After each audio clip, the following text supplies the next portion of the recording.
এই জন্য ভাগবতের মর্মার্থ হচ্ছে এটা, ধৈর্য ধৈর্য চ্যুতি হইও না, ধরে রাখো। যেমন অনেকে বলে আসলে ভাগবতে যেরকম শুনি আমার গুরু বোধ হয় সেরকম, বলো রাধে রাধে। সেই যে একটা মন্ত্র দিয়েছে, কতবার বলছি আর কি মন্ত্র নাই, আর তাদের গুরু 9টা মন্ত্র দিয়েছে। তারা বললো বলে আমার কার 9টা মন্ত্র, তোর কটা? আমি লজ্জায় পড়ে যাই যে একটা। কেন এটা তুলে ধরলাম? ভ্রান্তি দূরীভূত করবেন কি করবেন না সেটা আপনাদের ব্যাপার, ভাগবতের কথা বলাটা আমার দরকার। আসলে মন্ত্র 9টা নয়, মন্ত্র 4টা নয়, 5টা নয়, 3টে নয়, 2টো নয়, মন্ত্র এক। পৃথিবীতে তত্ত্ব কটা বলুন দেখি, তত্ত্ব কটা? তত্ত্ব কটা? বস্তু কটা? একটা। তত্ত্ব একটা, পদ একটা, ধর্ম একটা, ভগবান একটা। যদি জীবনের তত্ত্ব জানতে হয় তাহলে কৃষ্ণস্তু ভগবান স্বয়ং, ভগবানকে জানলেই সব জানা, বাকি সব রদ। মন্ত্র একটা, সে মন্ত্র গীতায় আছে। বলুন তো, গীতা তো সকলেই বাড়িতে রেখেছেন আর পড়ছেন। বাবা, গীতাতে মন্ত্র আছে, একটাই মন্ত্র স্বয়ং ভগবান সৃষ্টি করেছেন। দেখলেন, ও প্রণব মন্ত্র গীতায় ওম, এই শব্দটাই কেবল প্রথম মন্ত্র। এই জন্য সকল মন্ত্রের আগে ও কিছু বলো না, সকল তত্ত্ব এই ওমের মধ্যে আছে। দেখতে তো একটা অক্ষর, ব্যাকরণে 3টে বলা হয়েছে, অ উ ম, 3টে অক্ষর দিয়ে অ। এই মন্ত্রই কেবল মন্ত্র, যেটি ব্রহ্ম সংহিতায় ব্রহ্মা প্রাপ্তি হয়েছে। ওম প্রণব মন্ত্র, গীতা পড়ুন আর এই মন্ত্র পেয়ে একটাই মন্ত্র। যে গুরু দিই, যে কোনো গুরু দিই, সাধন করবে যে সেটাই তো আসল মন্ত্র। সদ্গুরু দেবে, আপনি যদি জপ না করেন, ভালো মাস্টার দিলে ছেলে যদি না পড়ে, সাধন তো আপনি করবেন, গুরু পিছনে পড়ে থাকবে, আপনি এগিয়ে যাবে। যে যেমন সাধন করবে, এই জন্য গুরুকে দোষ দেবেন না, কোন দিনই আপনার মন্ত্রের সাধন সিদ্ধি হবে না। গুরু যেমনই হোক, তিনি যেটা দিয়েছেন তার সাধন করে আপনি ফসল তুলুন।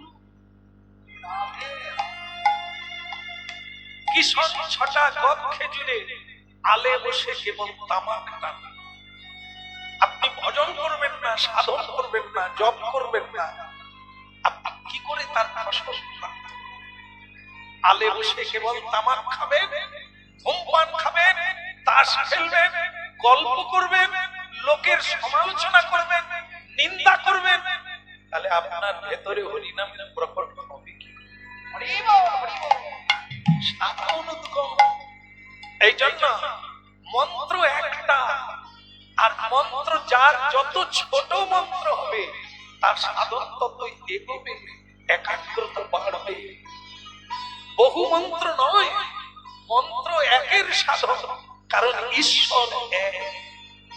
ঈশ্বর দুটো নাই, তত্ত্ব দুটো নাই, তত্ত্ব একটাই, পদ একটাই। এই জন্য যার হৃদয়ে যেরকম সাধন হচ্ছে তার পদ তত কমছে। গোবিন্দ চরণ বলো রাধে রাধে। মোতি রাধিকার শনি মিলিল কানাইয়া রে, মিলিল কানাইয়া।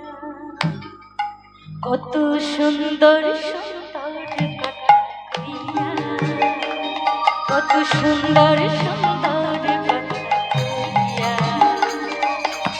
মোতি রাধিকার শনি মিলিল কানাইয়া রে, মিলিল কানাইয়া। কত সুন্দর সুন্দর কথা কইয়া, কত সুন্দর সুন্দর কথা কইয়া।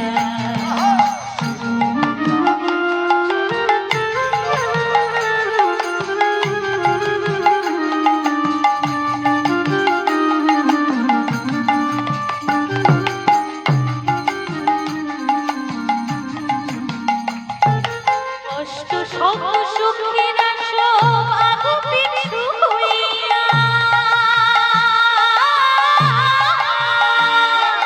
কষ্ট সব সুখের সব আগু পিছু হইয়া, তারা স্বামীর গলায় দিবে মালা, তারা রায়ের গলায় দিবে মালা,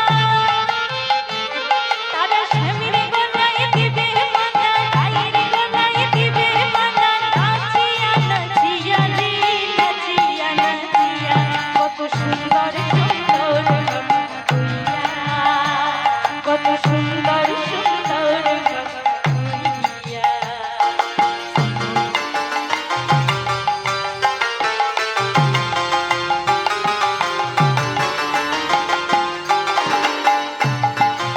হরে হরে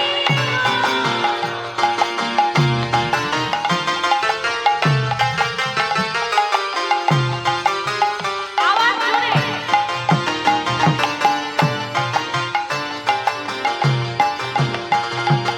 অগুরু চন্দনয়ানি কটরি ভরিয়া,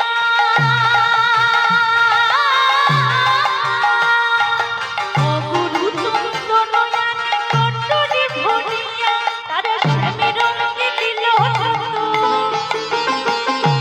রায়ের রঙে দিল যত, তারা শ্যামের রঙে দিল যত, রায়ের রঙে দিল যত।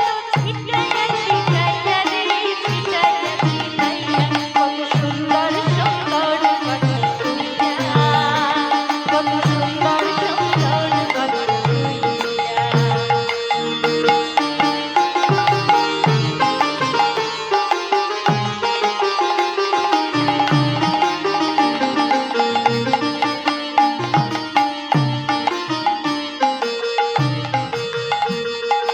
গোবিন্দ দাস বলে যাই বলি হারি,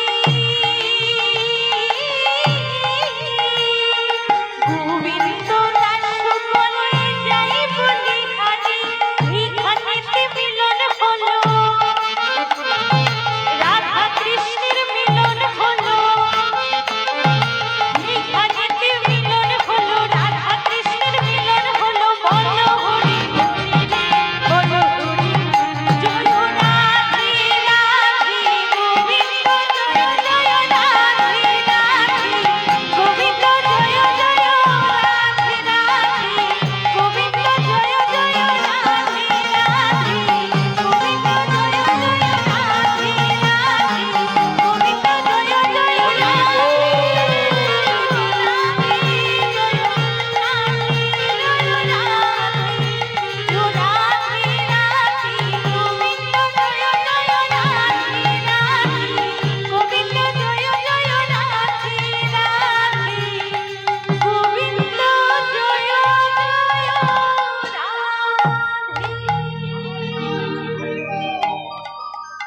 গৌরাঙ্গ মহাপ্রভু কি খিদে লাগছে কি লাগেনি? আমি কি অন্যের কথা বললাম? অন্যের তো ব্যবস্থা আছে, খোলা আছে, গেলেই পাবে। আমি বলছি হরিনাম শোনার কি আর খিদে লাগছে? যদি খিদে থাকে তাহলে আরো একটু দেবো, আর যদি মিটে যায় আমার দোকান বন্ধ করে দেবো। হবে আর 1 মিনিট হবে, বলো রাধে রাধে। হ্যাঁ, তাহলে কি এরপরে আজকে তো গতকাল এখানে নামযজ্ঞ হয়েছে, দধি মঙ্গল বাকি আছে, তো আমরা সুখ উদয়টা সমাপন করি, গুরু শিষ্যের মিলনটা হয়ে যাক নাকি, না পরে আবার একদিন আজকে সেরে নেব। এখানেই সারবো না অন্য জায়গায়?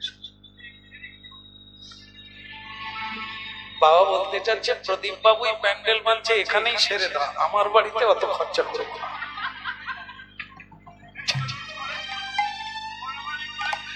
তাই গো, ঠিকানা দিয়ে দিয়েছি, গেলেই যেতে পারি। বনমালী কলেজ, খুব সব। তাই যাই হোক, সুখদেব গোস্বামী এলে, বেশটা কি দেখা হয়েছিল? একবার সামনে বসে আছো, দেখা হয় না?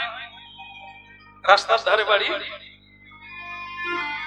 রাস্তার ধারে বসলে অনেক কিছু দেখা যায় না? সুখদেব গোস্বামীকে দেখা গেল না? সুখদেব গোস্বামী ল্যাংটা, আপনাদের আমাদের ভাষায় ল্যাংটা। ইনি ভাগবত কথা বলবেন যে প্যান্ট পরতে জানেন, যে ধুতিটাই বললো না, কি করে হরি কথা বলবে, ভাগবত কথা বলবে, নাকি ভাবা যায়? বলো রাধে রাধে। আচ্ছা, আপনারা কি আপনাদের কাপড় পরা আছে তো? হ্যাঁ না বললে ভালো হয়, তাহলে সেরে দেবো, নাহলে বেড়ে যায়, তখন খিদেও বেড়ে যায়। বলুন, আপনারা কাপড় পরা আছেন না নেই? বলুন বলুন বলুন। আর ঠাকুমা কি বলে জিজ্ঞাসা করে? আছে মা? হ্যাঁ। আসার বেলা কটা শাড়ি ছিল? কটা শাড়ি ছিল? ছিল। যাবার বেলা কটা যাবে? আলমারি সমেত হবে না? হ্যাঁ, আজকেই একজন কৃষ্ণ ভক্ত আশ্রমে এসে সকালবেলা বলছে, গুরুজি তো আমার মত ঘুরে গেছে। কি বলে? যখন আমার মা মরে গেল তখন মিটিং বসে গেল, কি মায়ের কানের গয়না কে নেবে, গলার হার কে নেবে, এই নিয়ে মিটিং বসে গেল। বাবা যখন মরে গেল, বাবার হাতের আংটিটা কে কে নেবে, মিটিং বসে গেল। আমি দেখলাম মানুষ মরে গেল, তার জন্য শোক নেই, দুঃখ নেই, পুত্র সন্তান কন্যা মিটিং করছে, কে কত দিবি সাধ্যে। তাই এই যদি মানুষের বিচার হয়, কে যাবে সঙ্গে? খালি হাতে এসেছো, ল্যাংটা এসেছো, যাবার বেলাও বলো। তাহলে আপনারা বললেন যে আমরা শাড়ি পরে আছি, কাপড় জামা পরে আছি, এটা না। ভগবান কোনদিনই কাউকে ল্যাংটা পাঠান না। আসল তত্ত্বটাই তো জানি না, জব সংখ্যা অনেক হয়ে গেল, এখনো ফেয়ার এন্ড লাভলি মাখতে ছাড়ি না। কালকে এক বৈষ্ণবের সঙ্গে 82 বছর বয়স, চুল একটাও পাকেনি, আমি খালি তার মাথার দিকে তাকিয়েছি, সে আমার দিকে তাকিয়েছে। শেষকালে সে বলতে বাধ্য হলো, আপনি কি কিছু খুঁজছেন? আমি আপনার পাকা চুল খুঁজছি। সে বলে ও পাকবে নি। আমি তো সবসময় গোদরেজ মাখি। আরে আপনি সাধু মানুষ, আপনি গোদরেজ কেন মাখে? না বলে চুলটা যদি কালো থাকে তাহলে বৌমার বাবা মাটা তবু একটু আদর যত্ন করবে, আর যদি চুল পেকে যায় বলবে বুড়ো ওখানে বসে। তাহলে দেখেন, ঝোলাবি হাতে আছে, হ্যাঁ, তিলক বি আছে, বৈষ্ণব সংস্কার বি নিয়ে নিয়েছে, কিন্তু চুল কালো করে কোথা কাকে দেখাবে? এরা কি কাপড় জামা পরে আছে? প্রেম সে বলো, কত দূর এগোলো। যদিও সত্য কথা গায়ে লাগার কথা, কিন্তু না বললেও তো আমাদের কীর্তন হবে না। মানবেন কিনা, কালী মাখা বন্ধ করবেন কিনা, ওটা তো আপনার ব্যাপার।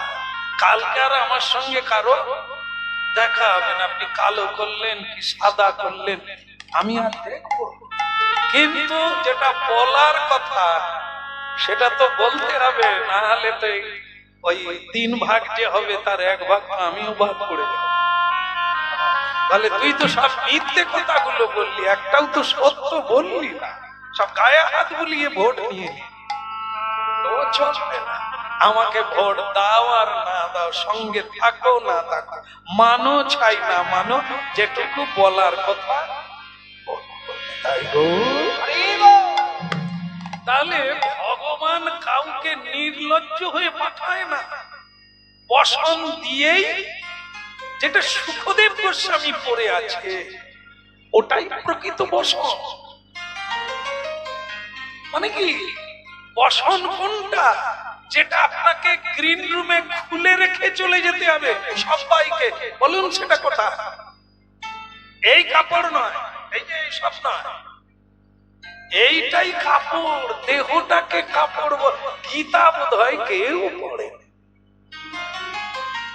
জীর্ণানাং বসনাং যথা, জীর্ণ বসন যেমন ত্যাগ করে মানুষ আবার নূতন বসন করে আনন্দে, ঠিক সেইভাবে মানুষ দেহ ত্যাগ করে, জামা কাপড় ত্যাগ করে আবার একটা নূতন দেহ প্রবেশ করে।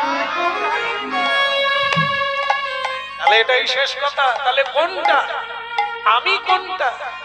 দেহটা হচ্ছে পোশাক, আত্মা হচ্ছে আমি। আত্মাকে আবরণ করে দিয়েছেন ভগবান এই দেহরূপী পোশাক, পোশাক পরিয়েই তিনি পাঠিয়েছে। এখানের এ পোশাক পোশাক না, আসল পোশাক স্বয়ং ভগবান দেন। তুমি যেরকম সেরকম, তোমাকে সেরকম দেহ। যদি তুমি কুকুরের আচরণ করো, নষ্টামির আচরণ করো, তাহলে এরপরে তোমার বসন হবে, কাপড় জামা হবে কুকুরের দেহ।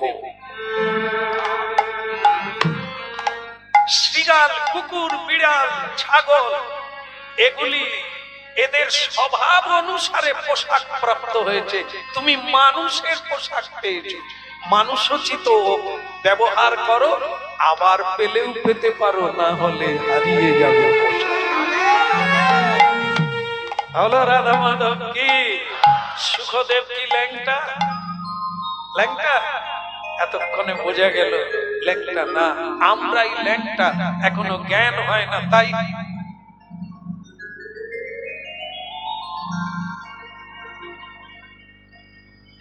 আদৌ যে এগুলো কিছুই নয়, এগুলোর কোনো মূল্য নেই। শুধু মূল্য ততক্ষণ তুমি দিতে পারো এই দেহ পাইয়া যদি কাজের কাজ করতে পারো, যে কাজের ফল, যে কাজের ফল সকলে পাবে, যে কাজের ফল তোমার যেখানেই মরো না কেন তোমার সঙ্গে যাবে। রাধে রাধে। আপনার মতো একটা ঠাকুমা আমাকে বলে, শ্যাম তুমি বৃন্দাবনে যাবে? কেন? বলে বৃন্দাবনে আমি বৎসরে 2 বার করে যাই, গেলে ওখানে কম্বল পাওয়া যায়, টাকা পয়সার অভাব নাই, শুধু সাধুদের সঙ্গে একটু তিলক তিলক করে বসে গেলেই কত দক্ষিণা পাবি, কত কম্বল পাবি। আমি তো এনে এনে সব নাতি পুতিকে। ঠাকুমা কেন বৃন্দাবনে যায়? এইবার দেখেন বৃন্দাবনের ফল কি ওই ঠাকুমা পাবে যে গোবিন্দ দর্শনের জন্য গেছে? তাহলে এখানে কে কি ফল পাবে? টাকা পয়সা সঞ্চয় করছে, ওগুলো কি সঙ্গে যাবে? ও তো এখানে থেকে যাবে পোশাকের সঙ্গে। তাহলে আপনি কি নিয়ে গেলেন? একজন মরে গেছে, যমরাজ নিয়ে যাচ্ছে, ভগবান রাস্তায় দাঁড়িয়ে গেছে ছদ্মবেশে, দাঁড়িয়ে গিয়ে বলছে যমরাজ একটু ছেড়ে দাও, ওর সঙ্গে 2টো কথা আছে। কি কথা? যে মরে গেছে তাকে ভগবান বলছে তোমার ব্যাগটা না। সে বলে আমার ব্যাগ কি করে হলো? আরে তোমারই ব্যাগ, তুমি নিয়ে না। যে মরে গেছে সে বলছে ব্যাগে কি আছে? আমি কি করলাম? বলে তাহলে ওতে কি টাকা পয়সা আছে? টাকা পয়সা কি তুমি আনতে পেরেছো? কোথায় রেখেছিলে? বলে ব্যাংকে। পাসবই কোথায়? বলে না, আর যে মরে যায় সে পাসবই নিয়ে যাবে। তাহলে মরার আগে হয়তো পকেটে রাখতে হবে। হবে রে। বলে না, তুমি তো টাকা পয়সা না, তাহলে কি তোমার আমার ছেলে বৌমা কি ব্যাগে আছে? বলে ছেলে বৌমা তো শ্মশান পর্যন্ত এসে দুটো কার্ড দিয়ে পালিয়ে গেছে। বলে তাহলে কি আমার বউ?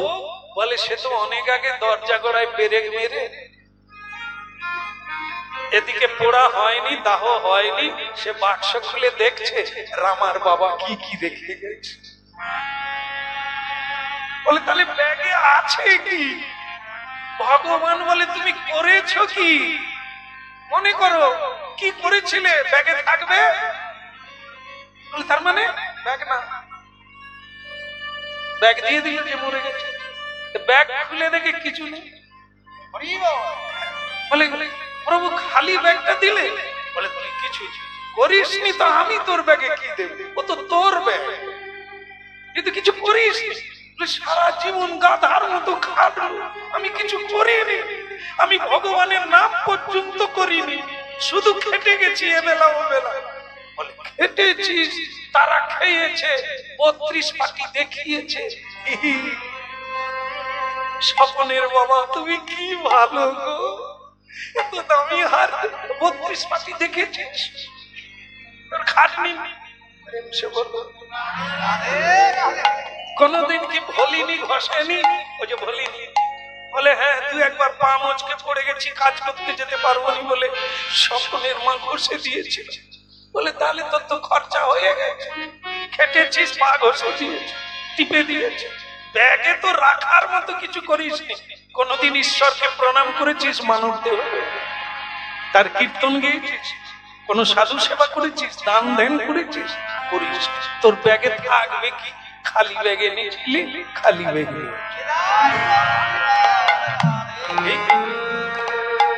রাধে কৃষ্ণ গোবিন্দ গোপাল রাধা রমন হরি কৃষ্ণ কৃষ্ণ বল।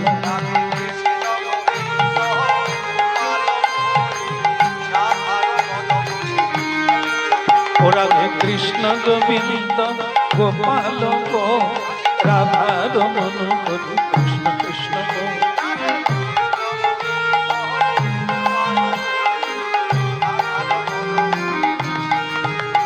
ওই গিরিধারী বল, গোবর্ধন বল, রাধা রমন হরি কৃষ্ণ কৃষ্ণ বল।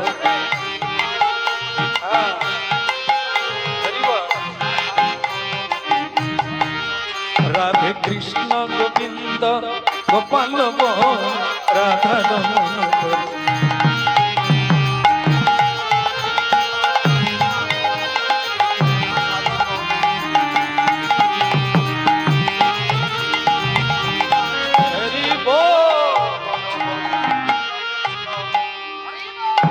একটু উলুধ্বনি করেন দেখি।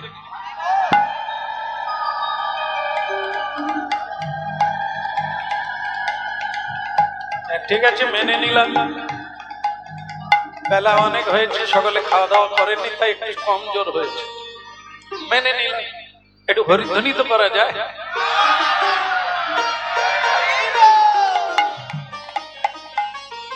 আসলে দেহ তো হরিবল বলে, দেহ তো আমাদের সব রং মশলা বেরিয়ে গেছে, নিগড়ালে কি হয়? এই যে আঁখে কি আছে, আঁখে কি রস? মিষ্টি রস আছে তো।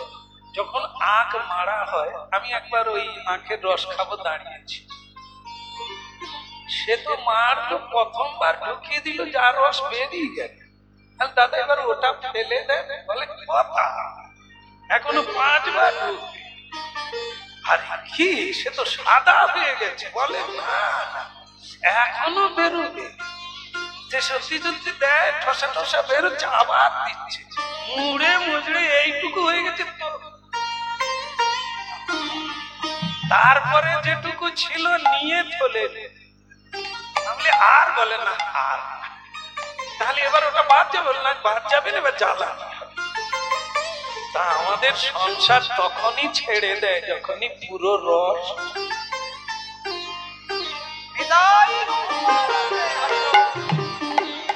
দেখবেন কিছু মানে বিধবা হয়ে সাদা কাপড় পরে এগুলো শেষকালে বয়স্ক লোক এই 85 বছরে এসে একটু দীক্ষা টিক্ষা নিয়ে হরে কৃষ্ণ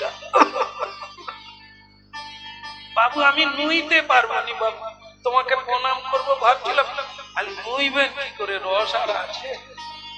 সব তো নিগড়ে নিয়েছে সংসার কলে ঢুকে। আপনি নুইতে পারেননি, তুলসী পাতা তুলবেন কি করে? আমাকে নাই প্রণাম করেন, গোবিন্দকে বলে আমি পারিনি। এইরকম গোবিন্দ আপনাকে কৃপা করবে, আর তো কেউ খেতে পারবে না, আপনার ভিতরে কোনো রস না। এবার আপনি শুধু নিম কাঠে যাবে, আপনার আর কি কাজে লাগবে? সব রস তো মেশিনে।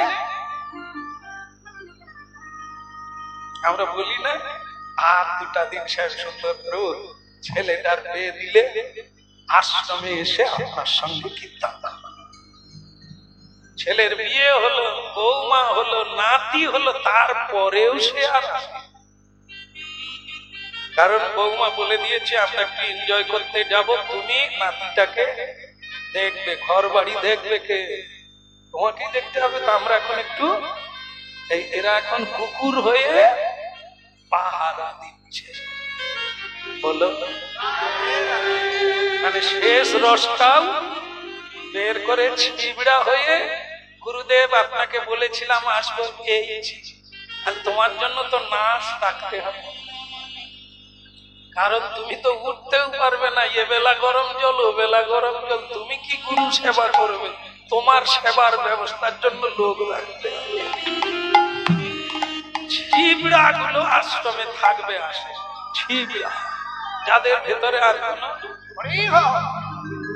আমি বলি এখানে আমাদের আশ্রমে ওর কোনো চান্স নাই। যদি ডাব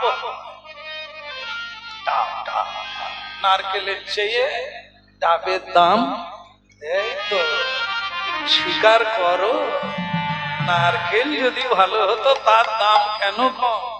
নারকেলের জল খেলে পেট ভুড় ভুড় করবে, ডাবের জল খেলে শীতল। এই জন্য যা করো, যতক্ষণ শক্তি আছে, প্রেম আছে, নিতাই বলো। আজকে এই পর্যন্ত সুখোদয় সুখদেব গোস্বামী উপস্থিত হলেন, সবাই উলুধ্বনি করলেন, হরিধ্বনি করলেন। গুরবে গৌরচন্দ্রায় রাধিকায় স্তদালয়ে কৃষ্ণায় কৃষ্ণ ভক্তায় তদ্ভক্তায়